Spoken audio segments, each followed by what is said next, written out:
عشق مصطفیٰ، علم و عمل اصلاح معاشرہ، فقہ شریعت و طریقت کا ہے مجموعہ مدنی مذاکرہ، ہے مجموعہ مدنی مذاکرہ، مدنی مذاکرہ۔ الحمدللہ رب العالمین، والصلاة والسلام علی خاتم النبیین، اما بعد، فاعوذ باللہ من الشیطان الرجیم، بسم اللہ الرحمن الرحیم۔ الصلاة والسلام علیک یا رسول اللہ وعلی آلک وصحابک یا حبیب اللہ، الصلاة والسلام علیک یا نبی اللہ وعلی آلک وصحابک یا نور اللہ۔ فرمان مصطفیٰ صلی اللہ تعالی علیہ وآلہ وسلم، اللہم صلی علی محمد وانزلہ المقعد المقرب عندک یوم القیامہ۔ جو شخص یوں درود پاک پڑھے اس کے لیے میری شفاعت واجب ہو جاتی ہے۔ آئیے مل کے پڑھتے ہیں، اللہم صلی علی محمد وانزلہ المقعد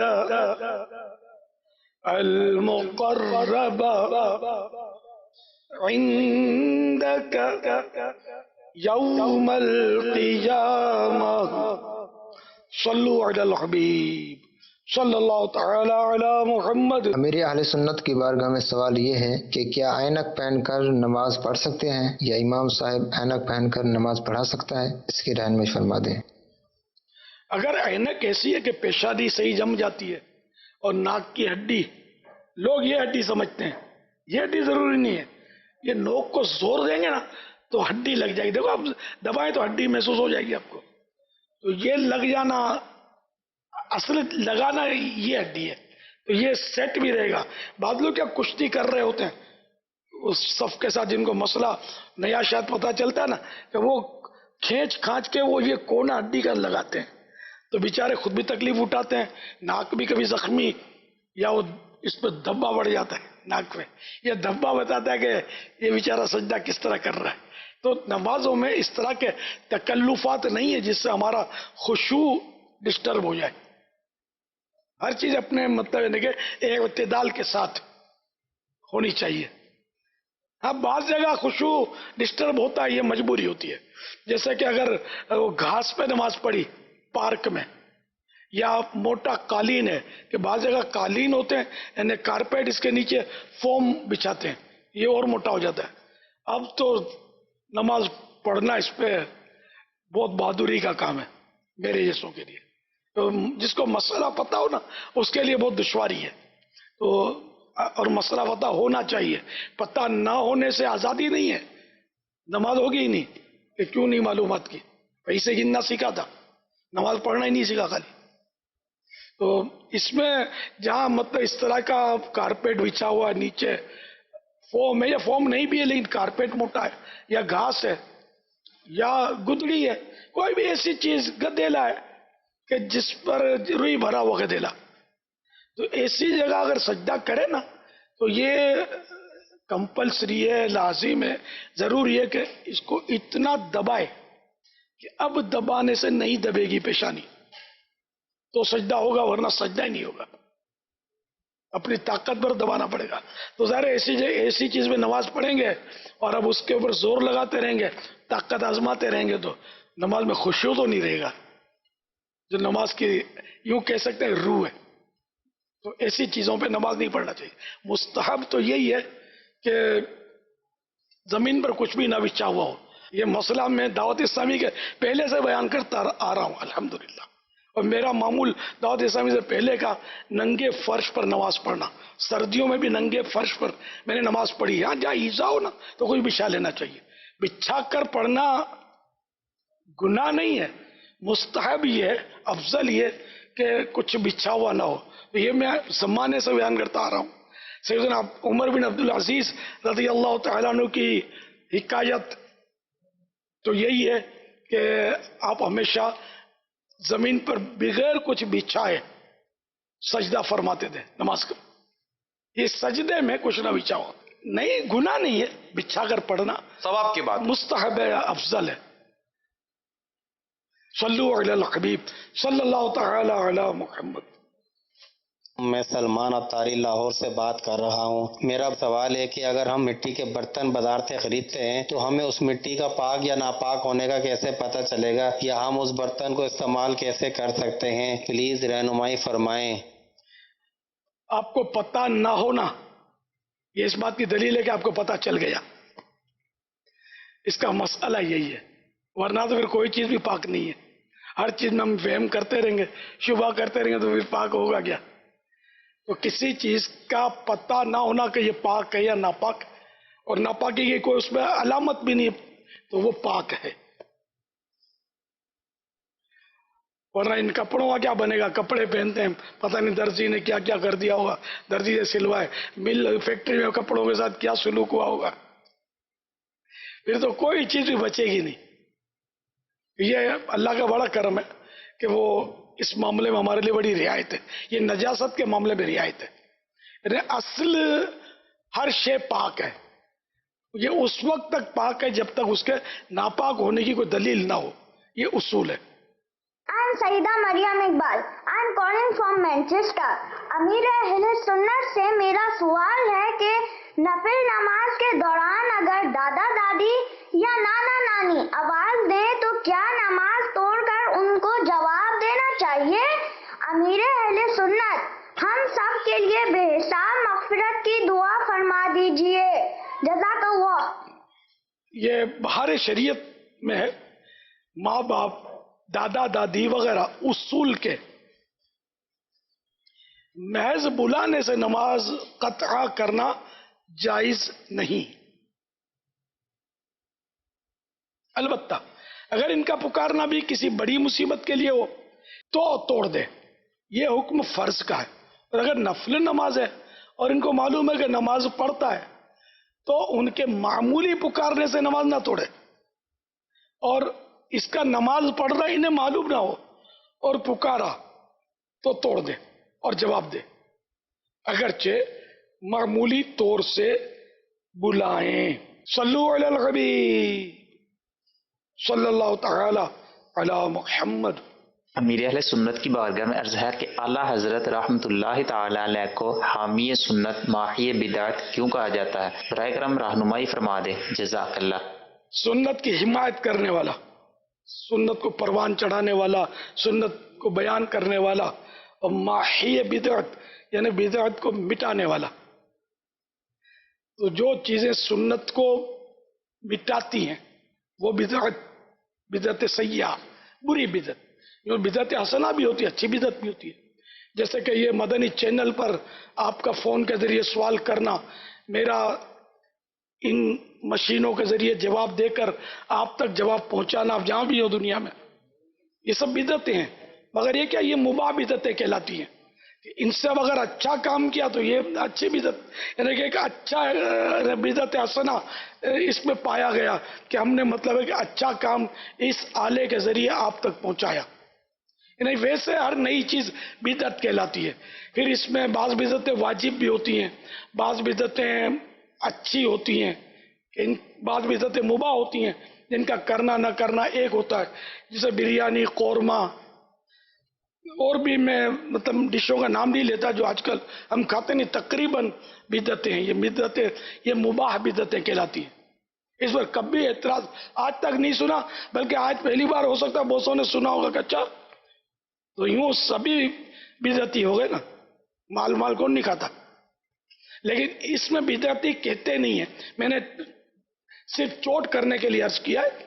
بدعت اس کو کہتے ہیں، بدعتی کہتے نہیں. بدعتی کے معنی گمراہ. یعنی صرف میلاد شریف، 11ویں کی نیاز، خواجہ غریب نواز کی چھٹی شریف، تو یہ بزرگوں سے منسوب جو مطلب یہ چیزیں ہوتی ہیں ان کو بدعت کیوں کہا جائے؟ باقی تو بدعت تو بندہ خود بدعت ہے، نیا ہے، نئی چیز ہے. ہم لوگ جو ہے سب بدعت ہیں ان مانو کر کہ ہم سرکار کے دور میں نہیں تھے، صحابہ کے دور میں نہیں تھے. یہ میں صحیح عرض کر رہا ہوں. آپ اس کی ڈیپ جائیں گے نا، پڑھیں گے نا، مطالعہ کریں گے آپ، جہال حق میں پورا باب ہے اس کا بدعت کا، اعتراضات کے جوابات بھی آپ پڑھیں گے تو آپ کو پتہ چلے گا کہ میں جو کہہ رہا ہوں صحیح ہے غلط ہے. تو جو بدعت سنت کو مٹا دے وہ بری بدعت ہوتی ہے. صلو علی الحبیب صلی اللہ تعالی علی محمد. تقی اطفال عبدالحسیب التحقیقی یوکے سے آج کل پیارے پیارے مرشدی گرامی کے برگاہ میں سوال عرض ہے کہ علم لدنی کس کو کہتے ہیں؟ اللہ تعالیٰ کی طرف سے عطا کیا ہوا علم. انبیاء کرام علیہ السلام کو ہوتا ہے، بعض اولیاء کرام کو بھی ہوتا ہے، ٹھیک ہے نا. انبیاء کرام اور بعض اولیاء کرام کو بھی ہوتا ہے، ہر ایک کو ہو یہ ضروری نہیں ہے. سوال یہ آیا ہے کہ خیالات کیا ہمارے کنٹرول میں ہوتے ہیں یا برے خیالات آنے سے کیا ہمیں گناہ ہوتا ہے؟ ایک تو خیال آنا، دوسرا اس خیال میں ارادتاً خود کو گمانا، دونوں میں فرق تو ہے نا. خیال آیا اور چلا گیا، اس کو لفٹ نہیں کرائی، گناہ کا خیال، تو ذرا کہ اس میں اس کا قصور ہی نہیں ہے نا. دل میں برا جانتا جبھی تو اس کو اس نے لفٹ نہیں کرائی اور اس کو اپنے نکالنے کی اس نے کوشش کی. اور اگر نعوذ باللہ لذت لیتا رہا، مزے لیتا رہا، تو اس سے تو یہ تو گناہ. اچھا، اگر کوئی مکان کافی مہینوں سے خالی پڑا ہے تو کیا اس پر جنات قبضہ کر لیں گے؟ اللہ بہتر جانے. ویسے یہ ایک محاورہ ہے، وہ خانہ خالی راہ دیو میں گیرت، خانہ خالی راہ دیو میں گیرت، یہ محاورہ ہے. محاورہ یہ کوئی شرعی دلیل نہیں ہے کہ نا جو خالی گھر ہوتا ہے اس میں بھوت بسیرا کر لیتا ہے. جنات ویسے بھی گھروں میں ہوتے ہیں، ہر جن تنگ نہیں کرتا، ستاتا نہیں ہے.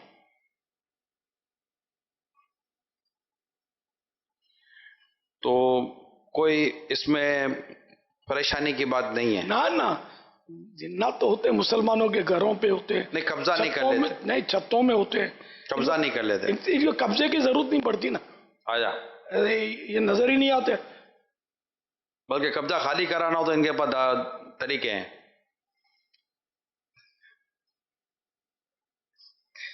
یہ مالک سے خالی کرا دے قبضہ تو دور کی بات ہے. قبضہ خالی تو کرواتے ہیں. بابا جی بولتے ہیں مکان چھوڑ دو، تمہارا یہ مکان بھاری ہے. یا اگر چھیڑ خانی کرنا چھوڑ دے تو، کرنا شروع کر دے تو مالک ہی چھوڑ کے چلا جائے گا. اللہ بچہ ہے شریر جنوں سے. ہم لوگ یوں مسکرا رہے ہیں لیکن یہ حقیقت میں جہاں یہ حاوی ہو جاتے ہیں اللہ بہت پریشان کرتے ہیں آدمی کو، کیونکہ نظر ہی نہیں آتا ہے کہ آدمی ان کو مارے کوٹے. نظر آئے تو مطلب ان سے پہنچے نا، نظر ہی نہیں آتے. تنگ صحیح کا کر رہے ہیں. ایسے جنات بھی جہنم کے حقدار ہیں. ہاں، جنات جہنم میں ہوں گے جو گناہ گار ہوں گے. کفار جو ہیں جنات وہ ہمیشہ جہنم میں رہیں گے، اور جو جنات مسلمان ہیں اور گناہ کریں گے تو یہ بھی جہنم کے عذاب کے حقدار ہیں. جنوں اور انسانوں کو دونوں کو عبادت کے لیے پیدا کیا ہے، خالی انسان ہی کے لیے نہیں ہے، ان جنات کے لیے بھی یہ ہے. وَمَا خَلَقْتُ الْجِنَّ وَالْإِنسَ إِلَّا لِيَعْبُدُونَ. جی ہاں، دونوں کو عبادت کے لیے پیدا کیا ہے. ہم نے جنوں اور انسانوں کو اپنی عبادت کے لیے پیدا کیا. جنات تو صحابہ بھی تو تھے. جی، مسجد جن تو اب بھی تو ہے نا جنت المعالی کی طرف. وہاں کچھ جنوں نے سرکار صلی اللہ تعالی علیہ وآلہ وسلم کی مبارک زبان سے قرآن سنا تو ایمان لائے تھے. جی. ارے جنات خود ایک ایسی قوم ہے کہ جس پر جیسے کہ ہمارے 10-12 منٹ کی سیریل چل سکتی ہے. اس کی اتنی ڈیٹیل ہے جنات کے تعلق سے، اور کتابوں میں اتنا ان کے بارے میں لکھا ہوا ہے. صلو علی الحبیب صلی اللہ تعالی علی محمد. کیا دم واجب ہونے سے گناہ بھی ہوتا ہے جس طرح نماز قضا کرنے سے گناہ ہوتا ہے؟ جان بوجھ کر اگر دم واجب کیا تب تو گناہگار ہوگا، کہ بلا اجازت شرعی. بعض صورتوں میں اجازت ہوتی ہے،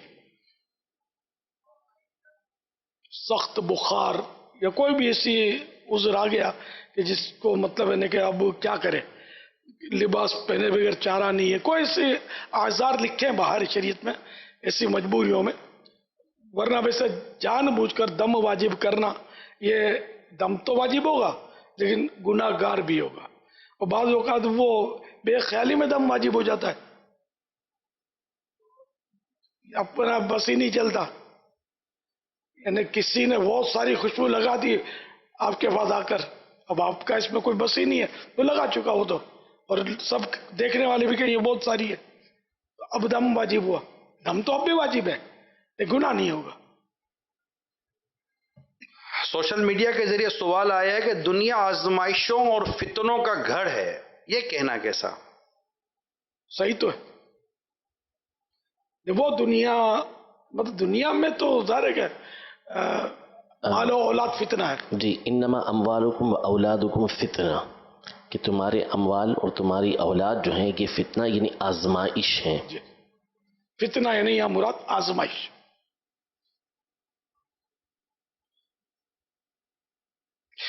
یہ سوشل میڈیا کا ایک سوال ہے، والدین کی جانب سے اپنی اولاد کو کتنی آزادی دی جا سکتی ہے؟ صرف اتنی آزادی دی جا سکتی ہے جتنی شریعت نے مقرر کی ہے. شریعت نے مقرر کتنی کی ہے یہ تو ہر ایک کی اپنی اپنی کیفیت کے مطابق بنے گی. پھر بچے کی عمر کے تعلق سے پھر اس میں حالات و ماحول کا بھی جس میں دخل ہوگا. ظاہر ہے. اب یہ تو پورا بہت بڑا سبجیکٹ ہے جو آپ فرما رہے ہیں. جی بہت بڑا سبجیکٹ ہے. تربیت اولاد ایک کتاب ہے چھوٹی سی مکتبۃ المدینہ کی، وہ پڑھ لیں انشاءاللہ اچھی معلومات ہوگی. میں اسماء اطہریہ بول رہی ہوں. پیارے باپا جان، یہ بتائیے کہ جنت میں جنتیوں کو پسینہ آئے گا؟ سبحان اللہ، ایسا خوشبودار پسینہ آئے گا، مشک کی خوشبو اس میں آئے گی جنتیوں کو پسینہ جب آئے گا. ویسے مدنی بھنی کے سوال کا انداز مزیدار ہے. صلو علی الحبیب صلی اللہ تعالی علی محمد. میرا امیر اہل سنت سے یہ سوال ہے کہ مطالعے کے وقت توجہ ادھر ادھر ہو جاتی ہے، اس کے متعلق کچھ فرما دیجئے کہ صحیح توجہ مطالعے ہی میں رہے.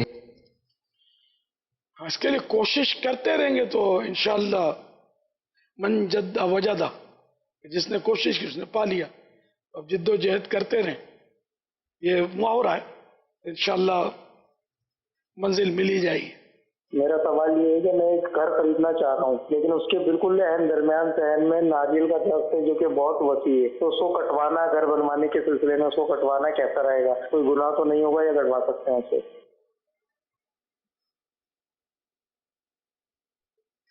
ویسے شرعاً تو جائز ہے درخت کٹوانا. اب اس پر وہ کوئی جن کا بسیرا ہے کیا ہے؟ اب یہ درخت تو پورے جنگل کاٹ دیتے ہیں، مزدوروں کو جن نہیں چمٹتے. ہمارے گھر میں 2-4 شاخیں کاٹو گے تو جن چمٹ جائیں گے. پورے جنگ. یہ لکڑی کہاں سے آتی ہے؟ آپ کو ذرا ڈور، آپ کا دروازہ دیکھا آپ نے؟ دروازہ ہے نا، کہاں سے آیا؟ درخت کٹا جب تو دروازہ بنا اس کی لکڑی سے. فرنیچر کتنا، ٹیبل، کرسیاں، تو روزانہ دنیا میں کروڑوں درخت کاٹے جاتے ہوں گے، تو جن تو نہیں چمٹتے. تو ایک ناریل کے درخت کاٹیں گے تو جنات کی فوج حملہ آور ہو جائے گی. یہ ایسی، پھر آپ بتائیں گے بابا جی کو، پوچھیں گے بابا جی نے تو ہاں ہی بولنا ہے کہ ایک جنی پورا خاندان تیار بیٹھا ہوا ہے انتظار میں کہ تم نے یہاں ہلایا، انہوں نے تم کو ہلانا شروع کر دیا. تو یعنی کوئی ضروری نہیں ہے، کاٹنا جائز ہے. اللہ کریم حفاظت کرنے والا ہے. وہم کریں گے تو ہو سکتا ہے کچھ ہو بھی جائے، وہم نہیں کریں. جیسے میں نے مثال دی نہیں، سارے لکڑی کے فرنیچر درختوں ہی کے تو ہیں. صلو علی الحبیب صلی اللہ تعالی علی محمد. امیر اہل سنت سے میرا سوال یہ ہے کہ ہم مسجد میں جاتے ہیں، پہلی صف میں بیٹھے ہوتے ہیں، تو بزرگ اسلامی بھائی آ جاتے ہیں، ان کو پہلی صف میں جگہ دینے کے لیے پیچھے آتے ہیں، تو ایسا کرنا کیسا؟ سوال، اگر کوئی شخص عالم دین وغیرہ کی یا کسی عمر رسیدہ شخص کی تعظیم کرتے ہوئے انہیں پہلی صف میں اپنی جگہ دے دے اور خود پیچھے چلا جائے تو یہ نیکی میں ایثار کرنا ہوا؟ تو کیا ایسے موقع پر نیکی میں ایثار درست ہے؟ کیونکہ فقہاء کرام رحمہم اللہ السلام فرماتے ہیں لا ایثار فی القربات، یعنی اللہ پاک کے قریب کرنے والے کاموں میں ایثار نہیں ہوتا۔ جواب، ایسا کرنا جائز ہے، کیونکہ جب کم افضل نیکی اور افضل نیکی میں ٹکراؤ آ جائے تو افضل نیکی اختیار کرنی چاہیے، اور اہل علم اور عمر رسیدہ بڑی عمر کے بزرگ غیر فاسق معلن، جبکہ وہ علل اعلان فسق نہ کرتے ہوں، مثلا پوری داڑھی ہے تو ظاہری طور پر یہ کہ یہ فاسق معلن نہیں ہے، تو اہل علم اور عمر رسیدہ یعنی بوڑھے غیر فاسق معلن حضرات کا احترام صف اول میں کھڑے ہونے سے افضل ہے۔ چنانچہ رد المختار میں اگر کوئی شخص صف اول پانے میں کامیاب ہو جائے، پھر عمر میں اس سے بڑا کوئی دوسرا شخص یا کوئی عالم دین تشریف لائے تو اس کے لیے مناسب یہ ہے کہ خود پیچھے ہٹ جائے اور ان کی تعظیم کرتے ہوئے انہیں آگے کر دے۔ مسلم شریف میں نبی کریم صلی اللہ تعالی علیہ وآلہ وسلم کی بارگاہ میں مشروب لایا گیا، یعنی پینے کی چیز لائی گئی، آپ صلی اللہ تعالی علیہ وآلہ وسلم نے اسے پیا۔ آپ صلی اللہ تعالی علیہ وآلہ وسلم کی سیدھی جانب یعنی رائٹ سائڈ ایک بچہ تھا، یعنی حضرت سیدنا عبداللہ بن عباس رضی اللہ تعالی عنہما تھے، یہ اس وقت چھوٹی عمر تھی آپ کی، اور بائیں جانب یعنی لیفٹ سائڈ بڑی عمر کے صاحبان تھے۔ آپ صلی اللہ تعالی علیہ وآلہ وسلم نے حضرت سیدنا عبداللہ ابن عباس رضی اللہ تعالی عنہما سے فرمایا کیا تم مجھے اجازت دیتے ہو کہ میں یہ یعنی بچی ہوئی پینے کی چیز ان لوگوں کو دے دوں، یعنی جو الٹے ہاتھ کی طرف ہیں، بائیں جو لیفٹ سائڈ پر ان کو دے دوں؟ تو حضرت سیدنا عبداللہ بن عباس رضی اللہ تعالی عنہما نے عرض کی نہیں، خدا کی قسم آپ کی جانب سے ملنے والا اپنا حصہ یعنی تبرک میں کسی کو ایثار نہیں کروں گا۔ چنانچہ آپ صلی اللہ تعالی علیہ وآلہ وسلم نے پیالہ انہیں عطا فرما دیا۔ اس مسئلے اور حدیث پاک سے معلوم ہوا کہ علماء اور بڑی عمر کے افراد کا احترام پہلی صف میں کھڑے ہونے اور سیدھی جانب والے حقدار کو برتن دینے سے افضل ہے۔ اسی لیے حضور صلی اللہ تعالی علیہ وآلہ وسلم نے شان کریمہ کے مطابق بڑی عمر والوں کو پہلے مشروب دینے کی اجازت طلب فرمائی۔ بس یہ نیکی کے ایثار کے ذریعے دوسری افضل نیکی کی طرف منتقل یعنی موو ہونا ہے۔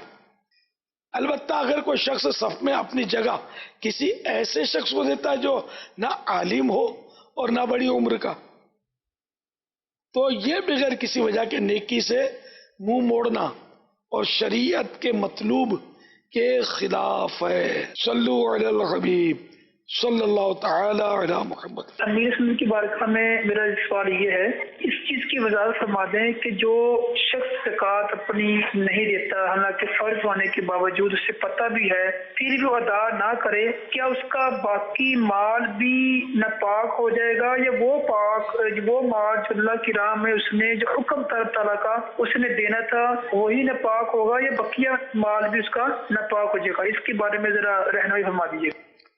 زکوٰۃ کا وہ مال جو اس نے نہیں دیا ناپاک وہ بھی نہیں ہے اور باقی مال بھی ناپاک نہیں ہے، بس یہ گناہ گار ہے، اس کو چاہیے کہ وہ زکوٰۃ ادا کرے، ورنہ گناہ گار ہو۔ اس کو پاک ناپاک کے یہاں وہ مسئلے نہیں ہیں، جیسے کپڑے ناپاک ہو جاتے ہیں نجاست سے، اس طرح کے مسائل اس میں نہیں ہیں۔ صلو علی الحبیب صلی اللہ تعالی علی محمد. میرا ایک کام ہے کہ میں کہیں چمنی لگا رہا ہوں یا چولہا لگا رہا ہوں، تو ان سے کسٹمر سے میں جیسے 5,000 یا 3,000 روپے مزدوری لیتا ہوں، میرے حساب سے ہو سکتا ہے وہ زیادہ ہو، تو کیا یہ مانگ کے لینا جائز ہے یا ناجائز ہے؟ یہ جو بھی کیا، چمنی لگایا، کھڑکی لگائی، اجرت، تو جو طے ہو گیا دونوں طرف سے، وہ چاہے وہ زیادہ طے ہوا چاہے کم طے ہوا، جو طے ہوا وہ لے سکتے ہیں. دھوکہ دہی نہ کرے، بس جھوٹ نہ بولے. ضمنی طور بہت سارے گناہ اس میں ہوتے ہیں مزدوریوں میں. میں ارشد علی شہر لاہور سے بات کر رہا ہوں. قبر پہ پھول ڈالتے ہیں، یہ ڈالنا چاہیے یا نہیں ڈالنا چاہیے؟ ڈال سکتے ہیں، جائز ہے. کہ جب تک یہ تر رہیں گے میت کا دل بہلے گا. پیارے آقا صلی اللہ تعالی علیہ وآلہ وسلم ایک بار دو قبروں سے گزرے تو ان میں عذاب ہو رہا تھا، تو فرمایا کہ جو حدیث شریف میں مضمون یہی ہے کہ ایک کسی بڑی بات کی وجہ سے عذاب نہیں ہو رہا، ایک چغل ہی کھاتا تھا اور ایک پیشاب کے چھینٹوں سے نہیں بچتا تھا. تو پھر یہ کہ شاخ منگوائی، تر شاخ، تازہ شاخ درخت کی، پھر ان کے دو حصے کیے اور ایک ایک گاڑ دیا قبروں پر، اور فرمایا کہ یہ جب تک تر رہیں گے اس سے میت کے عذاب میں کمی آئے گی. کیا سامنے کھانا رکھ کر فاتحہ دینا جائز ہے؟ کیا اسی طرح فاتحہ ہوتی ہے یا کوئی اور طریقہ بھی ہے؟ اگر ہے تو بتائیں. سامنے کھانا رکھ کر فاتحہ دی جا سکتی ہے، دیوار سامنے ہو تب بھی فاتحہ پڑھی جا سکتی ہے. تو یہ غلط فہمی ہوتی ہے کہ کھانا سامنے رکھ کر تو دیوار سامنے رکھی ہے، اس کا کیا؟ بندہ سامنے بیٹھا ہوا، اس کا کیا؟ اس میں کوئی حرج نہیں ہے اور بالکل جائز ہے. اب یہ کہ وہ اس میں صورتیں کچھ پڑھی جاتی ہیں، ہمارے یہاں مشہور جو صورتیں اس طرح پڑھی جاتی ہیں، سورہ کافرون 3 بار، سورہ اخلاص، سورہ فلق، سورہ ناس، سورہ فاتحہ، الف لام میم مفلحون تک، پھر کچھ 2-3 آیتیں اور پڑھی جاتی ہیں، پھر وہ الفاتحہ کے کر ایصال ثواب باقاعدہ کیا جاتا ہے. یہ سب کرے تب بھی صحیح، اچھی بات ہے، اور نہیں کرتا تب بھی کوئی گناہ نہیں ہے. یہ نیت کر لے کہ فلاں فلاں کو، یا بول دے منہ سے کہ اس کا ثواب فلاں فلاں کو پہنچے. یہ کہنا مناسب ہے اس میں کہ اس کا ثواب یا اللہ میرے عمل کے لائق نہیں، اپنے کرم کے شان عطا فرما. تو اس طرح جن جن کا نام لیں گے ان کو فرحت ہوگی، سارے مسلمانوں کو ثواب پہنچے، یہ بھی کہیں گے سب کو پہنچے گا ثواب. کھانا ہو، کپڑا ہو، جو ہر نیکی کا، نماز روزہ سب کا ایصال ثواب ہو سکتا ہے. صلو علی الحبیب صلی اللہ تعالی علی محمد. اچھا، یہ ارشاد فرمائیے کہ جمعہ کی 2 اذانیں ہیں، ہمیں کون سی اذان کا جواب دینا چاہیے؟ یہ خطبے کی جو اذان ہوتی ہے اس کا تو جواب صرف خطیب دے گا، اور باقی اذان جو ہے اس کا جواب دے سکتے ہیں، سب دے سکتے ہیں. جب بچہ پیدا ہوتا ہے تو فوراً اذان دینی چاہیے یا پہلے غسل دینا چاہیے؟ پہلے غسل دیا جائے پھر اذان دی جائے. کیا اسلامی بہنیں بھی جو گھروں میں کام کاج کرتی ہیں بیٹھتی ہیں، تو جب یہ اذان کی آواز گھر میں آتی ہے، اور آنی چاہیے، کوئی ایسا اہتمام بھی ہو، تو ویسے ہی ماشاءاللہ مؤذن درود پاک پڑھ کے پھر اعلان بھی اگر ذہن نصیب کر دے کہ گفتگو کام کاج روک کر، تو کیا اسلامی بہنیں بھی اس طرح اعلان ہو ہی جاتے ہیں تو اپنے کام کاج وغیرہ روک دیں اور کھانا وغیرہ، تو یوں مطلب کہ اذان کا جواب دیں؟ ان کے لیے بھی کوئی ترغیب ہے؟ بالکل، ان کو بھی جواب دینا ہے، ان کے لیے بھی نیکیاں ہیں. وہ اذان کی جو حدیث ہے، پہلے تو سرکار صلی اللہ تعالی علیہ وآلہ وسلم نے عورتوں ہی کو ترغیب دی تھی کہ بلال کو اذان کہتا سنو تو ہر کلمہ جس طرح وہ کہتا ہے تم بھی کہتی جاؤ، اتنی نیکیاں. پھر انہوں نے پوچھا مردوں کے لیے، تو فرمایا ان کے لیے ڈبل، دگنا. تو یہ ان کو بھی دینا چاہیے. ہاں، اگر یہ الگ بات ہے کہ اب پتیلی میں کچھ وہ پک رہا ہے اور اذان کا جواب دینے بیٹھیں گی تو جل جائے گا، تو اس کو اتار کے چائے نیچے رکھ دے، چولہے کو لو کر دے، جواب دیتی رہے. اگر ضرورت نہیں ہے کہ نقصان بھی نہیں کرنا ہے، ہلا بھی لے تھوڑا، حتی الامکان یعنی کہ توجہ کے ساتھ جواب دے، کام کا چھوڑ کے، تو بہتر ہے. جو وضو کر رہا ہے یا مسجد کی طرف جا رہا ہے، نماز کی جو تیاری کر رہا ہے، اس کو رکنے کی ضرورت نہیں ہے. وہ یہ کام، یہ جواب، یہ بھی جواب ہے اجابت بالقدم. اس طرح بہن بھی اگر نماز کے لیے وضو کر رہی ہے تو وضو کرتے کرتے جواب دے، یہ نہیں وضو ہی روک دے. تو اجابت بالقدم، لیکن مسجد کی طرف جانا، اس نماز کے لیے وضو کر رہا ہے تو یہ بھی جواب ہے. تو چلتے چلتے جواب بھی دے دے. ایک اس طرح کا سوال آیا ہے کہ اگر کوئی لڑکا، بیٹا یا بیٹی اپنی مرضی کے بغیر جیسے شادی کر لیتے ہیں تو انہیں ان کے والدین وراثت سے اور اپنی جائیدادوں سے بے دخل کر دیتے، پھر وراثت میں بھی ان کا کوئی حصہ نہیں ہوتا، اگرچہ وہ زمین، سونا اور جائیدادیں وغیرہ ہوتی ہیں. تو ایسی صورت میں شریعت کا جو حکم ہے وہ ارشاد فرما دیں. ویسے ایسا کرنا نہیں چاہیے. ان لوگوں کو ماں باپ کی رضامندی کے ساتھ نکاح کرنے چاہیے. اب اگر کسی نے کر بھی دیا تو وراثت سے تو محروم نہیں ہوگا، بیٹا بیٹا ہی رہے گا، بیٹی بیٹی ہی رہے گی. وراثت سے محروم کریں گے تو گناہ گار ہوں گے. ان کا حق تو دینا ہی آئے گا، چاہے بیٹی ہو چاہے بیٹا ہو. جو شریعت نے طے کیا وہی حق دینا پڑے گا. یہ نہیں کہ نافرمان تھا تو اس کو کم ملے گا، یہ محنت زیادہ کرتا تھا، ماں باپ کی خدمت کرتا تھا، اس کو زیادہ ملے گا، ایسا کچھ بھی نہیں ہے. جو شریعت نے حصہ مقرر کیا وہ ہر صورت میں دینا آئے گا. اپنی مرضی سے اس میں سے ایک پیسہ بھی کم کریں گے تو گناہ گار ہوں گے. چاہے بیٹا کتنا ہی نافرمان ہو، بیٹی کتنی نافرمان ہو، پورا پورا حصہ وراثت میں پائیں گے. یہ مال وراثت میں خیانت نہ کیجیے. ایک رسالہ مختصر سا مکتبۃ المدینہ نے چھاپا ہے، اس کو پڑھ لینا چاہیے. دعوت اسلامی کی ویب سائٹ سے بھی یہ حاصل کیا جا سکتا ہے. صلو علی الحبیب صلی اللہ تعالی علی محمد. خوف خدا و عشق مصطفیٰ، علم و عمل اصلاح معاشرہ، فقہ شریعت و طریقت کا ہے مجموعہ مدنی مذاکرہ، ہے مجموعہ مدنی مذاکرہ. مدنی مذاکرہ، مدنی مذاکرہ.